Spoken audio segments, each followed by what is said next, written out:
prend un court laps de temps avant de s'écraser. Mais les données envoyées avant la destruction de Vénéra sont précises et surprenantes. À la surface de Vénus, les conditions sont infernales. La température est d'environ 460 degrés Celsius. C'est vraiment beaucoup. L'eau bout à 100 degrés et le plomb fond à une température légèrement inférieure à 460 degrés. Si on pouvait y aller, on verrait du plomb en fusion à la surface de Vénus. Ce n'est vraiment pas un endroit agréable. Pour les spécialistes des sondes, Vénus est un terrain d'entraînement aux conditions extrêmes. Mais il existe un objectif plus difficile à atteindre et plus lointain, dont les conditions sont encore plus destructrices que Vénus, les planètes extérieures. Pour y parvenir, il faut plus qu'une simple fusée. L'un des plus gros problèmes des sondes spatiales, c'est d'avoir assez de carburant pour arriver à destination. Si l'on doit effectuer plusieurs mises à feu, on va vite se retrouver à court de carburant. Mais il existe une solution inhérente au tissu même du cosmos, la gravité. Au début des années 60, on a découvert que l'on pouvait utiliser la force gravitationnelle des planètes pour aider un vaisseau à accélérer et aller plus loin. Cela a ouvert l'exploration des régions au-delà du système solaire. On appelle cette technique l'assistance gravitationnelle ou l'appui gravitationnel. On utilise l'attraction d'un corps céleste pour modifier en direction et en vitesse la trajectoire d'un engin spatial.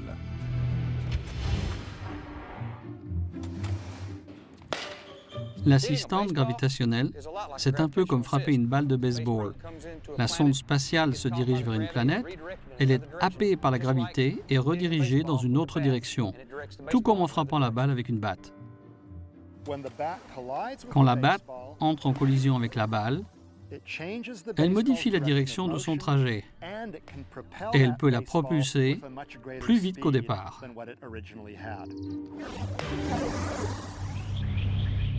En contrôlant l'attraction gravitationnelle des planètes, la NASA est maintenant capable d'accélérer ses sondes jusqu'à des planètes extérieures. Cassini a couvert plus de 270 millions de kilomètres pour aller jusqu'au lac de méthane de Titan, la lune de Saturne. Sans cette assistance gravitationnelle, la sonde, qui pèse 12 tonnes selon la gravité terrestre, n'aurait jamais pu atteindre le système solaire extérieur. Nous ne possédons pas de réacteur assez puissant pour l'envoyer directement sur Saturne. Aujourd'hui, au XXIe siècle, les explorateurs de l'espace sont prêts à envoyer des sondes au-delà des planètes extérieures, vers les étoiles lointaines. Mais l'assistance gravitationnelle ne permet pas d'y envoyer des hommes. Pour voyager dans l'espace intersidéral, il faut faire appel à une force de propulsion aux accents de science-fiction, la propulsion ionique. Un moteur ionique est comme un mini-accélérateur linéaire. Le carburant est ionisé au lieu d'être brûlé. Ce moteur ionique a une faible poussée, mais il fonctionne pendant des mois et propulse la sonde à des vitesses de plus en plus élevées. Le moteur ionique remplace le carburant chimique par un gaz inerte comme le xénon. Celui-ci est ionisé. Les ions ainsi libérés passent par deux grilles chargées électriquement et subissent ainsi une accélération vers l'arrière qui propulse le vaisseau vers l'avant. La propulsion ionique n'a rien à voir avec celle des moteurs conventionnels. Un moteur chimique se propulse de lui-même comme un fusil à pompe à double barillet. Ce fusil à pompe fonctionne comme les moteurs chimiques que l'on trouve sur une navette spatiale. Je suis assis sur un rail de travelling. La question est, le fusil donne-t-il une poussée suffisante pour surmonter le frottement entre les roues et les rails? Une seule détonation déplace le chariot d'environ 15 cm. La seconde prolonge le mouvement. Mais remplaçons maintenant ce gros double barillet par une arme plus petite. J'ai maintenant un 22 long rifle. C'est un peu différent du fusil à pompe. Le fusil à pompe envoie des mini-plombs à une vitesse assez modérée. Le 22 long rifle envoie le plomb très rapidement. Cette différence ressemble à celle du moteur ionique. Le recul du 22 long rifle fait bouger le chariot de moins de 3 cm. Des coups répétés vont le déplacer un peu plus. Et dans l'espace, c'est exactement ainsi que fonctionnerait un moteur ionique. Il commencerait à nous propulser tout doucement et accélérerait jusqu'à nous faire atteindre des vitesses très élevées. En opérant de toutes petites poussées à travers les vastes étendues de l'espace où il n'y a pas de friction, le moteur ionique peut ainsi faire avancer une sonde pendant des années. Cette technologie pourrait signer la fin des énormes propulseurs dans le domaine des sondes spatiales. Les carburants chimiques posent un problème, car ils sont assez inefficaces. Ils sont très lourds et il faut les transporter. Ce qui veut dire que les fusées qui lancent le vaisseau doivent être d'autant plus puissantes et coûteuses. Les moteurs ioniques plus légers ont déjà été testés dans l'espace. Ils ont fait fonctionner la sonde Deep Space One à la fin des années 90. Et récemment, ils ont propulsé la sonde japonaise Hayabusa et l'ont aidé à se poser sur un astéroïde. Les moteurs ioniques vont bouleverser l'exploration des profondeurs de l'espace. On va pouvoir se rendre dans une foule d'endroits sans transporter des tonnes de carburant, et plus vite. Cela dépend de là où on veut aller. Nous pourrions par exemple nous rendre sur Mars, notre voisine planétaire. Actuellement, la sonde Mars Express de l'Agence spatiale européenne détient le record pour avoir effectué le trajet Terre-Mars en 6 mois. Mais avec un moteur ionique avancé, ce record devrait être battu. Un moteur ionique réduirait sans doute la durée du voyage à quelques semaines. 5 semaines pour aller sur Mars. Mais ce n'est qu'un début. La prochaine étape dans la propulsion ionique sera une accélération jusqu'à 100 fois plus rapide. On l'appelle VASIMR, acronyme de Variable Specific Impulse Magnetoplasma Rocket, fusée magnétoplasma à impulsion spécifique variable. Le moteur ionique VASIMR possède un générateur de fréquences radio et un second niveau. Il fonctionne un peu comme un micro-ondes où un vaisseau d'énergie électromagnétique chauffe très vite les aliments. Si on chauffe le plasma et qu'il reçoit ainsi plus d'énergie, il acquiert alors un champ magnétique très puissant qui prend ce plasma surchauffé et l'envoie vers l'arrière, à des vitesses très élevées. Les ions peuvent être chauffés jusqu'à environ 500 000 degrés. Cela suffit pour envoyer une sonde spatiale bien au-delà de notre système solaire. La technologie des fusées avance et les profondeurs de l'espace s'ouvrent à l'exploration. Il nous faut maintenant une destination. Une sonde spatiale explore actuellement les cieux à la recherche de cet objectif, une nouvelle Terre, et peut-être de nouvelles formes de vie.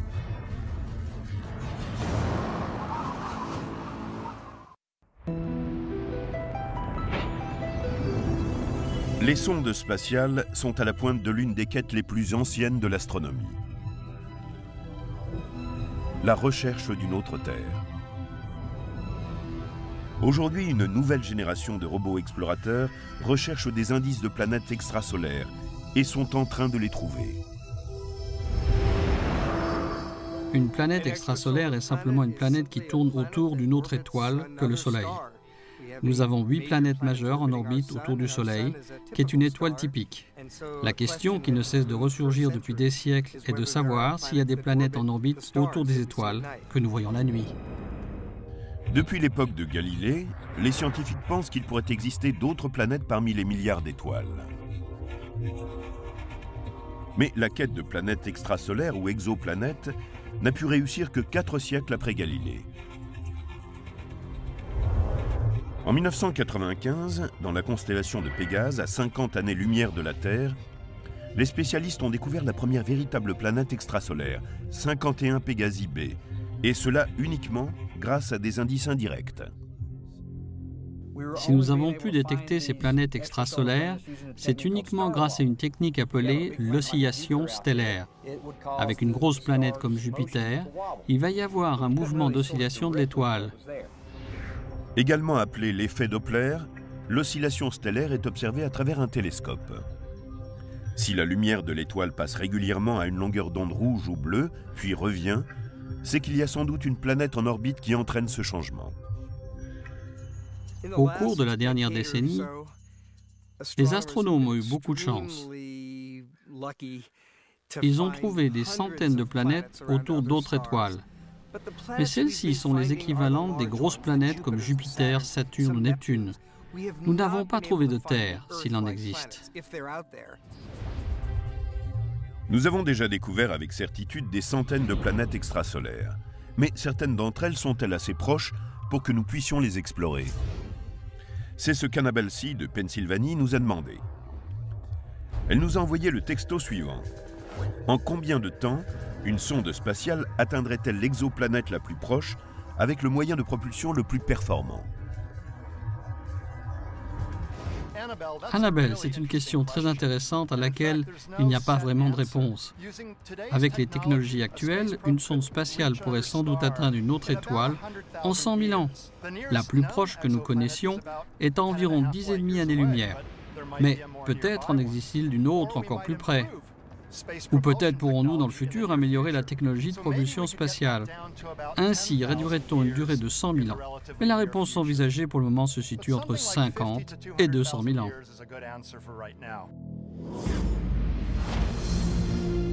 Pour découvrir des planètes comme la Terre, il faut observer très attentivement dans le cosmos des étoiles plus faibles et lointaines. Une technique d'observation révolutionnaire pourrait bientôt identifier la première nouvelle Terre. Il s'agit de la méthode des transits. Elle offre une preuve indirecte du passage d'une planète en orbite entre une étoile et notre point de vue depuis la Terre. Imaginons que ce réflecteur est la face de l'étoile et qu'un insecte passe devant, comme une planète. Lorsque l'insecte vole devant et autour de ce réflecteur, il bloque un peu sa lumière, tout comme lorsqu'une planète comme la Terre passe devant une étoile semblable au Soleil. La variation est souvent inférieure à 0,1% de la lumière émise par l'étoile. Elle est presque invisible, mais plus que suffisante pour une sonde spatiale qui scrute le cosmos. On aimerait savoir s'il existe quelque part une autre planète comme la Terre, et la mission Kepler a une bonne chance de la trouver si elle existe. La sonde spatiale Kepler est l'œil puissant dont se servent les spécialistes pour trouver une planète semblable à la Terre, une aiguille dans une botte de foin. Le télescope de la sonde est équipé d'un appareil photo à 95 millions de pixels pour observer le transit des planètes. La mission Kepler utilise cette technique des transits pour rechercher de nouvelles planètes extrasolaires. Elle permet d'observer des milliers d'étoiles et d'attendre que leur lumière diminue très légèrement lorsqu'une planète passe devant elle. La Voie lactée est composée de milliards d'étoiles, et peut-être bien de milliards de planètes comme la Terre. Cela dit, les chances de trouver une Terre en orbite autour d'une étoile sont très faibles. Kepler va devoir se concentrer sur des milliers d'étoiles à la fois.